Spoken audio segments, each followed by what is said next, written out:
And truth be told, like she's a great performer. She's not necessarily we're gonna get, oh my gosh, we're gonna get Aiden a lot.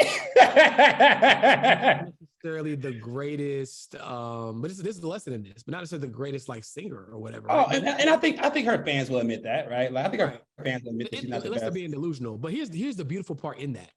Me and Carter are saying that there's probably millions of other people that feel that way, but she still has millions and so many other millions of people that absolutely love her. And that's a microcosm of life. Everybody isn't going to love what you do.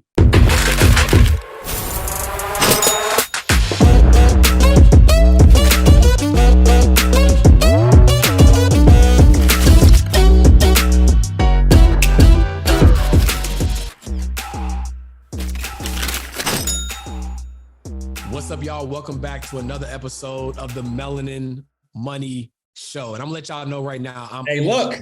We own one. Y'all better be ready for hey, look. It's a different level of energy. Like last episode, it was 9:30 at night. We were showing up for y'all because we had to and we wanted to. And we got great reviews on ChatGPT. But today we hydrated.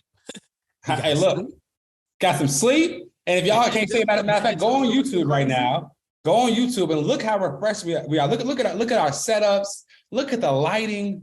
Like, come on, y'all. Like, first of all, I need y'all to migrate to YouTube. If y'all on Apple Podcasts right now, just migrate to YouTube. This is an episode where you not just want to listen, but you want to view as well. As a matter of fact, George, I might have some good news. Okay. 10K subscribers on YouTube. Let's get it. Hey, we appreciate y'all, man.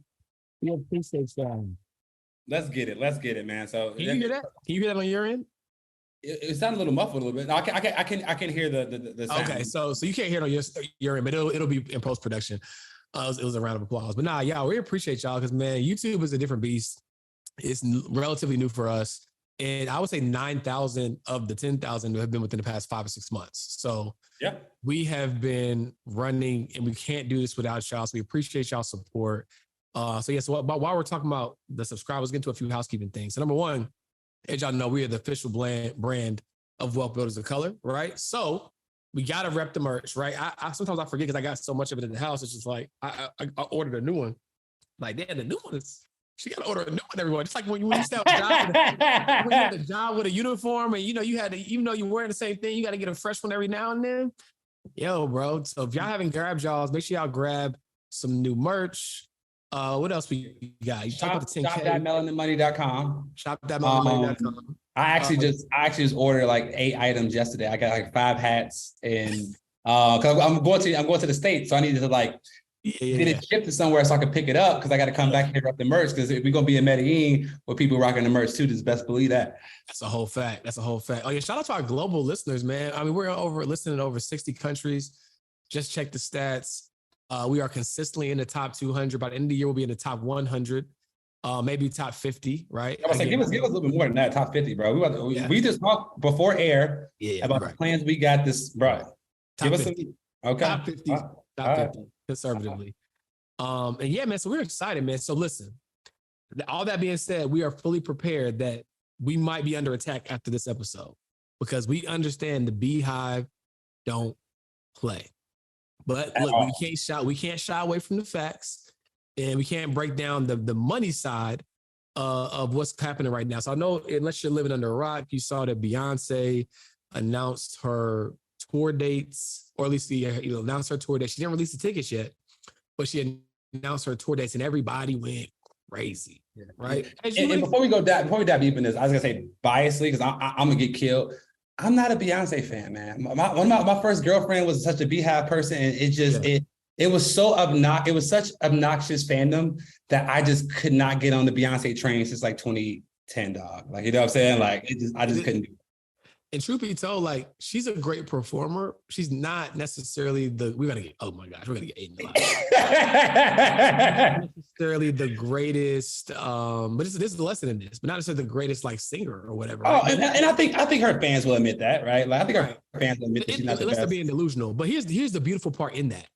Me and Carter are saying that there's probably millions of other people that feel that way, but she still has millions and so many other millions of people that absolutely love her. And that's a microcosm of life. Everybody isn't going to love what you do, and you still can win at the highest level. There's 7 billion people in this world, right? If Carter and George don't like you, it don't mean you can't win. Now, we got pretty good taste. So we don't like you that say so, but I say that to say, don't let anybody, including us, distract you from your goals, right? You can still be world renowned, even if people don't like you. But anyway, yes, let's get into it. There's a lot of angles, a lot to unpack here, but I saw a couple of things I want to talk about. I know, Carter, you saw some things. So let's get into the business side of it, right? So on past episodes, our resident digital marketing expert, Carter, has broken down strategies to, like wait list, right? Like how do you build an audience of people that are ready to buy from you, right? And that was probably 2021 when we broke that down, right? Maybe early 2022. And what we saw what Beyonce and her team did is they didn't release the tickets, right? They released the dates and you could basically register, which is, for lack of better terminology, a wait list, right? A wait list, yeah. Right. But you were able to put in the city, right? Like where you would likely try to go. Based upon that, they were able to assess that even though they knew they were going to get great demand, the demand actually exceeded what they expected by 800%. Right? You said 800? 800%. So 8 times the amount of awareness and ticket sales they thought they were going to get. Their estimates was off by about 8 times that. 8 times that, right? 800% better, right? Now, what they did strategically is with that information, immediately say we're likely going to release more cities and more dates, right? Because now they had the data to substantiate the fact like, okay, people want this, right? And that's all you really want to do. Now, granted, everybody don't have the Beyonce effect, right? Because normally what Beyonce does, or in recent years, she'll just drop an album, drop something, no promo. And because of how big her reach is, that's really worked, right? In this scenario, they took a different approach. And it just shows you the power that people like us, the everyday people, that we can take advantage of to get a pulse on if people want something.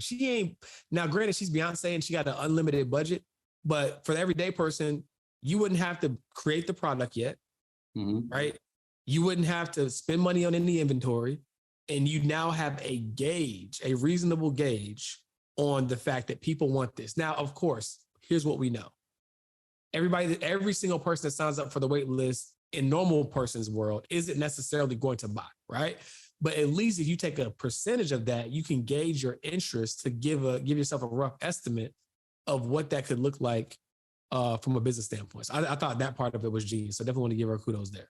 What's going on, guys? I'm George. I'm Jacqueline. And I'm Carter. And we are your money mentors. But today we wanted to talk to you about a really special feature, Financial Flicks. Can you imagine an entire on-demand library of financial content across 3 main categories: wealth building, entrepreneurship, and personal finance, so that you can take your finances to the next level? Guys, when you replace entertainment with education, your life will change forever. Imagine replacing 1 hour of Netflix with 1 hour of Financial Flicks. Imagine how much further that could take you to your financial destination. And we have the perfect library for you. Yeah, so if you're ready to Financial Flicks and chill with us to put more of your energy into education, then join us in the club. We can't wait to see you there. See you there. Yeah, I mean, like even if half of the people are serious, it's still a 400% increase in sales than what they were expecting. So I think that here's my takeaway. Like if Beyonce figures that she needs or can benefit from having a wait list and building awareness before she drops something, who the heck are we to think that we can bring something to the marketplace without giving anybody a heads up, without giving anybody a wait list, and expect people to just knock our door down and buy things, right? So for me, it was, being the digital marketing expert that I am, it just gave me perspective and understanding if Beyonce can do a wait list and build awareness, who am I not to do that for every launch I'm about to take? So I think other artists should look at what she did and not reinvent the wheel, just put their own rims on it and try to run the same play, because she might have just 4x her money by just doing one change. And so I'll give her kudos for that. She's the business acumen there was crazy. And here's the crazy part about it. It technically still is going to be like a pre-order scenario, because them tour dates don't start until July. Yeah. Right. So here's the game. Build the interest on the wait list, then release the product available for purchase early, before you buy the inventory, before you create it, because then you can take that money, right, and then go buy the inventory, then go pay the lease agreement for the venue that you got to rent, whatever the case may be, right? I think that's the one for Charlotte, which is one Madge will probably try to go to. It's in August, right? So it's like I don't think the first tour date is probably not until the summer. So I say that to say, guys, like this is the blueprint, and if Beyonce can do it, right, you dang sure can do. The person who has all the awareness in the world, if she needs to build the wait list, right, and then release a product available for sale way before it's going to be distributed, then you should and can do the same thing, right? Fact. Super powerful money play there. So shout out to her. Now, let's talk about the consumer side. Talk about the consumer side of it. Okay. Now, I saw this young lady. Shout out to Miss Dow Jones. She is a financial content creator, and she posted something of the extent. It was like, if you were as focused on getting these Beyonce tickets as you were in understanding how to invest in the S&P, your life will be completely different. When I say they ate her alive in the comments. Let me check this joint right. Did she take it down? I don't think so. I commented, I was like, y'all too sensitive because she's speaking facts right now. But let me see. I know the public destroy. Hey, you can't mess with Beyonce fans, man. Yeah, I'm about to send it to you right now. If she didn't take it down. Nope, she didn't, because the engagement is going crazy. So I was about to say, if she's a smart person, she wouldn't take it down. Right, I'm sending it to you right now. Okay. And so people went crazy. She's a white woman, right? So people were saying, "Oh my God, yeah." We didn't see that energy from Taylor Swift for her concert. And it's Black History Month. Take that somewhere else. Let us live. Blah blah blah. Now here's the context I want to unpack. I don't know what clip Donald's gonna clip up. Okay. Here's the context. Carter's in Colombia right now. I have a bunch of travel on my calendar for Q1. We are all about living life and experiences. Hard stop, right? However, the context here is if you can't do both, or if you are in a position where you have to choose, you shouldn't be scraping together to get Beyonce tickets and doing the mental gymnastic of how I can get the money together for Beyonce ticket, my outfit, my travel, my hotel, all that. But you're yet complaining that you don't have money to invest, right? These are the same people. Oh, I don't invest because it's too complicated. Or I don't invest because I don't have any extra money. Are the same people that's going to find a way to get this Beyonce ticket. That's what we're talking about, right? And so that's what she was talking about, but y'all took it the wrong way. Hey, that Taylor Swift comment is hilarious. Yeah, I died when I saw that. Yeah, y'all took it the wrong way. Here's the thing: a hit dog will holler, right? Because if you can do both, that comment isn't going to phase you. If you're already investing in the stock market in S&P, that comment isn't going to phase you. Better yet, if you're using your earnings from your investments to like, all right, no, this month's dividend payment, let me go ahead and get this Beyonce ticket. Exactly. You know what I'm saying? This month's earnings, let me go get this Beyonce ticket. This month's rent a real estate return, let me get this. Like, then it's like, yo, you're right, it wouldn't hurt you as much. But no, so I think there underneath the sass, I think there's a very valid point there, which is if we spent time focusing on important things versus ancillary wants, we would be a lot better in life. And this goes for guys, like, Super Bowl's coming up. Right. Oh yeah, I literally people are, scrambling for. Quick, me and Carter got this weird thing going on right now. Like it's called synergy, bro. In my head, It's called synergy, bro. Synergy, right? Yeah, I'm saying it's weird thing. Synergy and alignment, right? Where when I'm about to say something, he says it first, and vice versa. But yeah, that's literally was on the list. Like, we're not just singling out the ladies. We're gonna unpack this episode a little bit more. But we had to start with the BEYHIVE, right? Mm-hmm. For like proverbial clickbait, but we still love y'all. What's going on, guys? My name is George Acheampong.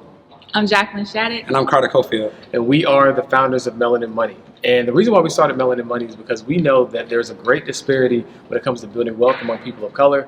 We have a tremendous mission that we want you guys to join, right? Every single year, we want to help at least 1,000 people improve their net worth by $100,000, which will create $100 million of new Black wealth every single year.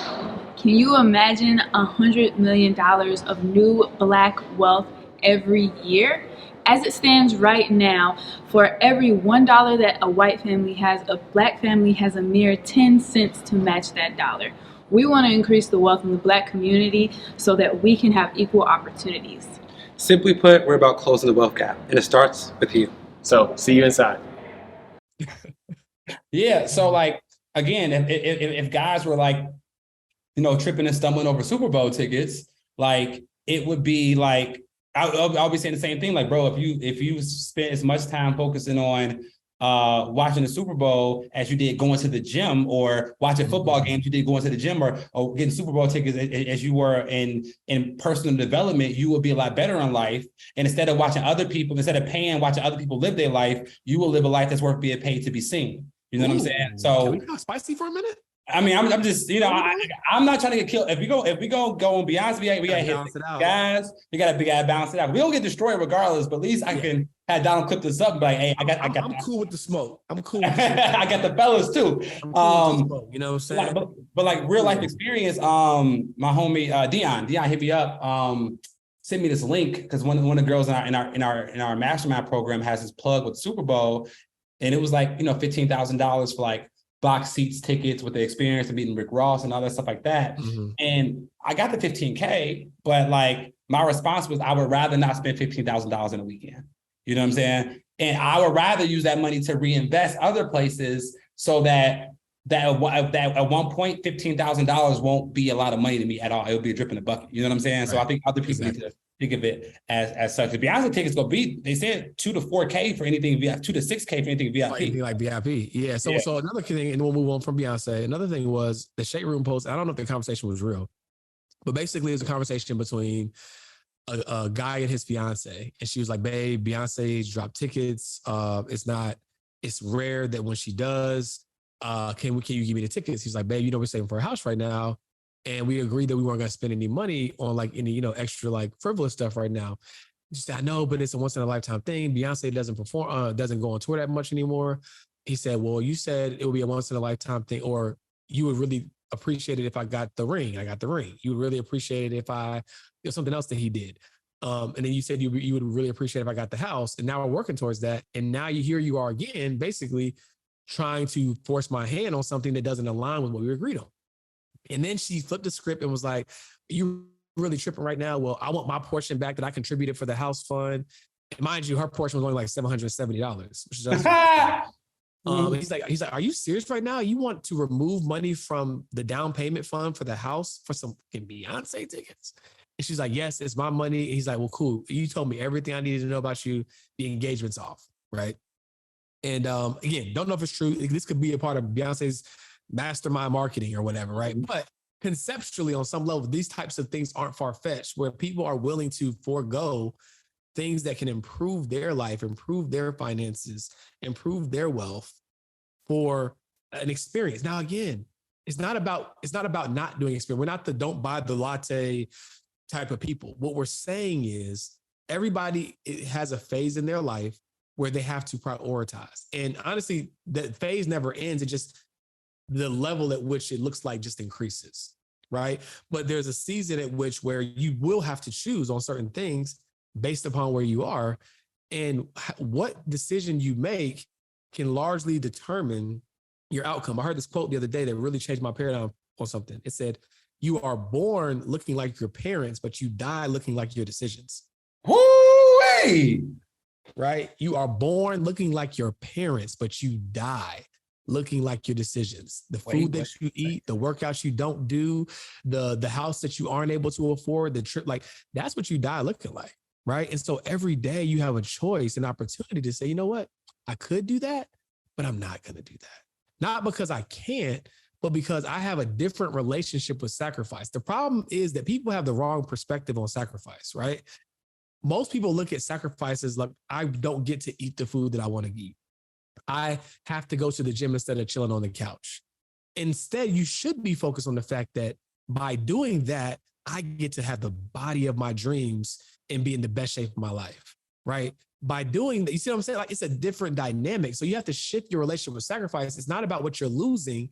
It's about what you're liberated from. It's a completely different paradigm.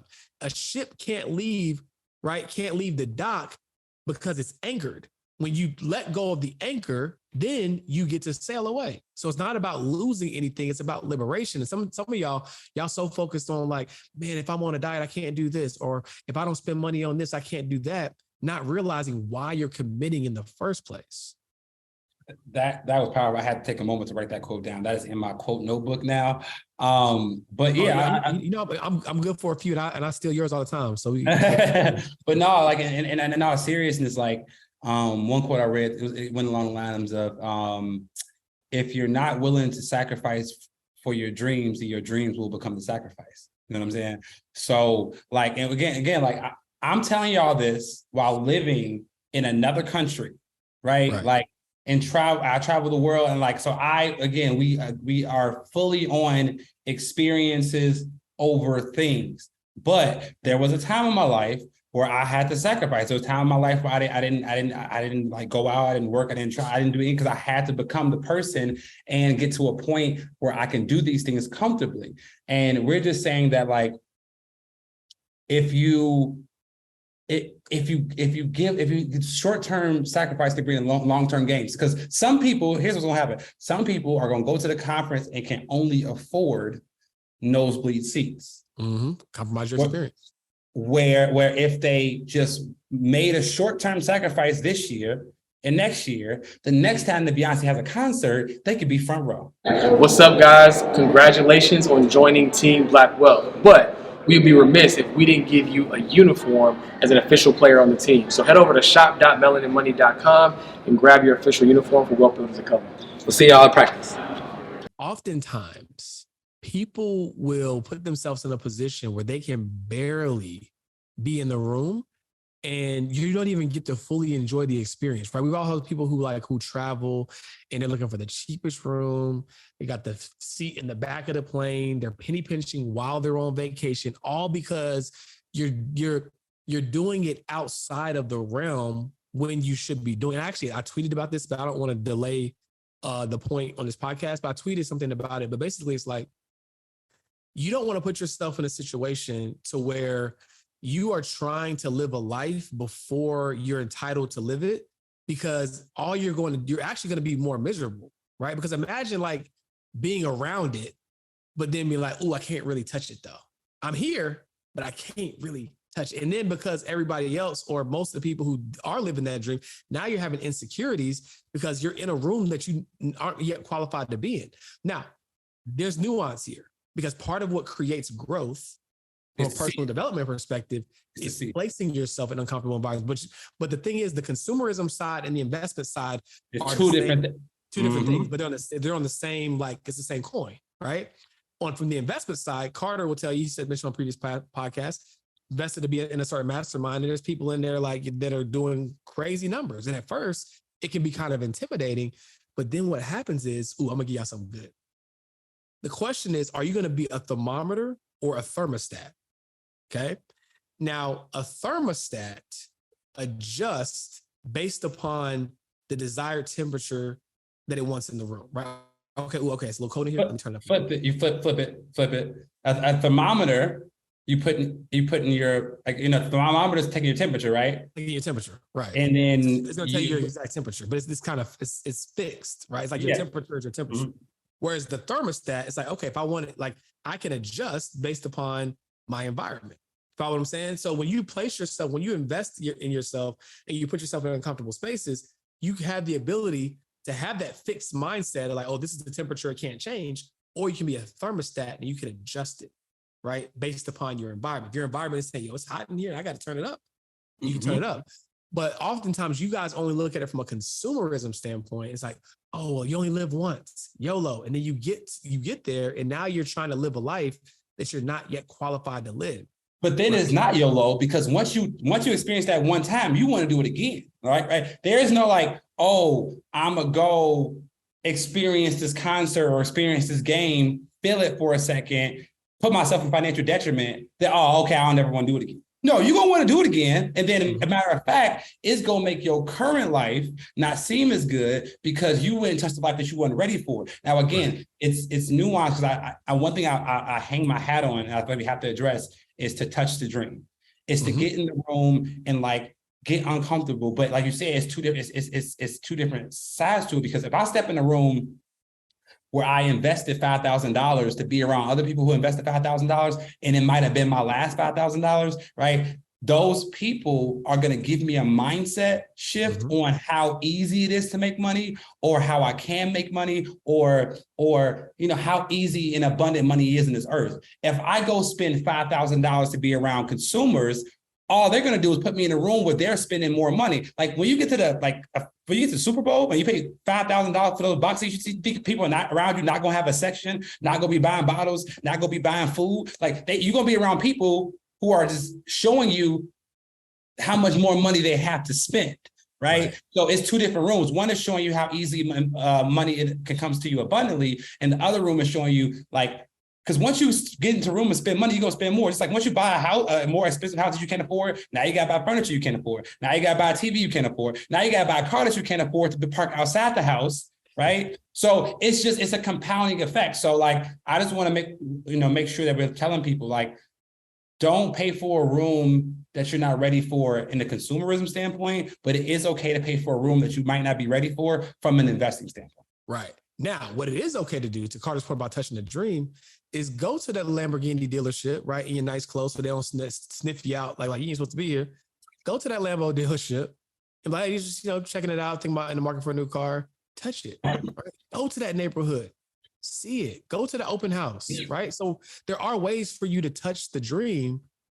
And that's all free, by the way. That's all free, right? There's ways for you to touch it and get around it, right, without having to be premature about it. So we're not saying I can't afford the car yet, let me go ahead and drive it because I'm gonna start making the money. No, we're saying get around it in that capacity, right? But when it comes to investing, yes, stretch yourself, get in those rooms, because there's only two types of people: those who get intimidated and those who get inspired, right? That's it. Either you're gonna get in that room, you're like, oh dang, he puts his pants he don't got 3 legs. Okay, so he put his pants on just like me. Bet it's doable. Or dang, Carter's larger than life. I could never be like Carter. He's so perfect. He's great on camera. Okay. Well, last time I checked, Carter started from 0, just like we all did, right? And thank you, by the way, dog, for sending me that video from 2020. Yeah. That really put. I knew you guys about to wrap up the challenge. Yeah. That was, dog. And when I say in alignment, bro, I got that and I was like, bro, this man really first of all, this man documents everything. Y'all thought Kanye West documented something on his way to the top. I'm gonna just put it all on George that when we make it to the top, we're the #1 podcast, and we're Melanin Money is one of the #1 financial media companies and literacy companies in the world. George is responsible for all the documentaries and the documentation of what he said we were going to do and where this podcast was going to go and where this company is going to go. Just this man, the documentation was perfect. What's so important for that? When you're a person of integrity, you can document because you know where you're going. I'm not saying these things on this podcast. I'm not having these conversations with Carter. I'm not telling our community members these things to keep them excited, to keep them around. I know we're going to do this stuff, right? And it just hits different when you see the old video of Diddy when he's like, I got my MTV, and he's slamming the phone, and whatever the phone is going to look like 5 years from now. But, it just hits different because you're not doing it from a place of arrogance or doing it from a place of I think I'm more important than anybody else. You're doing it from a vantage point to be able to connect the dots for people. I said I was going to do this. I put in the work. It happened. And guess what? It can happen for you too. And the reason why I always tell that story is because I want y'all to know how possible it is. Literally just a few years ago, Carter wanted nothing to do with social beyond the bare minimum, what he had to do, right? Nothing to do with creating intellectual property, right? Because he already was in a space that was good. It was comfortable. He was thriving, right? Relative to general standards, right? So it's not like he was doing bad, but here's the kicker. People think the transition is always from bad to good. The harder transition is from good to great. That's the harder transition because you're comfortable, right? That's the natural human instinct. Why would I disrupt my comfort, right? So it's like, for example, if I'm watching Netflix, which I don't do a lot of, but if I was binge watching Netflix or something and I fall asleep, the only way I'm going to change my position is if I fall asleep on my arm, like my arm is tingling or something, or uncomfortable. So what does that tell you? You only change your position when you become uncomfortable. So if you're willing to voluntarily make yourself uncomfortable, you can constantly change your position. Facts. Are we saying something? Or are we saying something? I was about to say, I think we gave people more than they bargain. When people click on this episode, talk about Beyonce, they go get way more than they bargain, which is what we strive to do, right? We want to over deliver in every aspect of what we do. So like, I think that, you know, people get way more than they bargain for. And I think that we really extrapolated amazing financial lessons, life lessons. Like this is probably one of the better episodes that we've done in the past, you know, couple months, man. I agree. We've extracted so many life lessons, financial lessons, so many quotes, so many experiences, like, you know, personal experiences and other experiences for people to take away from this one little area, a topic. And I think that, you know, the more you know, the more you're able to see things, right? Like, again, most people just saw like, oh, Beyonce is dropping tickets. We saw marketing strategies, we saw financial strategies, we saw like so many things, because the more you know, the more you're able to see. 100%, guys. And as we wrap up here, you know, we always want to give you guys some homework, right? So to carry the analogy forward with Beyonce, right? Many of you who bought the tickets or want to buy the tickets rather, y'all are Beyonce fans. Y'all probably know every word to every song, right? And this goes for the fellas too, right? Who know all of the stats on every football player, right? And every basketball player. I encourage you to spend some time this month knowing your own stats. There should be no reason why you know every lyric to every Beyonce song, every place she's ever toured, but you don't know your net worth. You don't know your credit score. You don't know how much debt you owe. You don't know how much investable assets you have. So Carter and I did an episode on doing a financial audit end of last year. Hopefully you guys, you did that, but this will be a great time if you haven't to know your own stats, right? It should be, and again, it's not just Beyonce. This is the fellas too. Super Bowl's coming up. Y'all gonna know the QBR and all sorts of shit, right? Do you know your own stats, bro? Right. Speaking of stats on our next episode, we're going to talk about some other stuff, right? But We'll get the nitty gritty. Now, I feel like our show now is becoming like what do you call like a series where it's all connected? Yeah. And like building off one another. But yeah, we're gonna really break that down on the next episode. But until then, peace.